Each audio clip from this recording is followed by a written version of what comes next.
அடுத்த தலைவருக்கான வேட்புமனு தாக்கலில் தனது பொறுப்பிற்கு போட்டியிடும் நயினார் நாகேந்திரனை கையை பிடித்து அழைத்து செல்லும் அண்ணாமலை.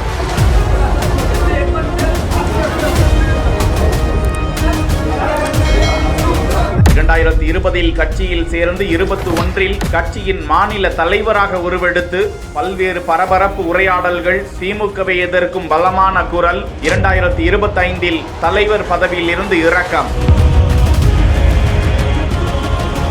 கடந்த தேர்தலில் பாஜகவுக்கு அவர் ஈட்டி தந்த வாக்கு விகிதம், வரலாற்றில் இத்தனை குறைந்த வயதில் குறைந்த வருடங்களில் அரசியல் உலகை திரும்பி பார்க்க வைத்த அண்ணாமலை குறித்த ஒரு பார்வை.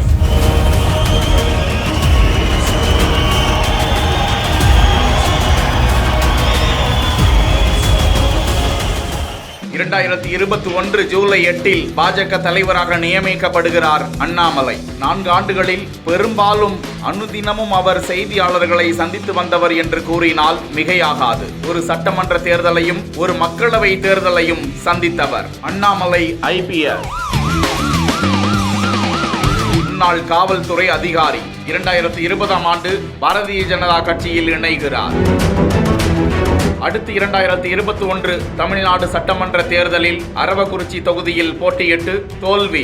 தொடர்ந்து திமுகவுக்கு எதிரான அதிகமான உரையாடல்கள். அதனால் பாஜகவின் தலைமையால் ஏற்கப்பட்டவர். கடந்த 2021 ஜூலை 8ஆம் தேதி அக்கட்சியின் தேசிய தலைவர் ஜெகத் பிரகாஷ் நட்டாவால் நியமிக்கப்படுகிறார். தமிழ் கடவுள் முருகன் குறித்த அவதூறு தொடங்கி வேல் ஏந்திய புரட்சி, சனாதனத்திற்கு ஆதரவான குரல்கள், திமுகவை சேர்ந்த MLAக்கள், அமைச்சர்கள், MPக்கள் உள்ளிட்டவர்கள் குறித்து அடுத்தடுத்து பல்வேறு குற்றச்சாட்டுகள். அவர்கள் சார்ந்திருந்த கூட்டணி கட்சி அதிமுக எதிர்கட்சியாக உருவாகியது. 2024 மக்களவை தேர்தலிலும் கோவை தொகுதியில் நின்று தோல்வி.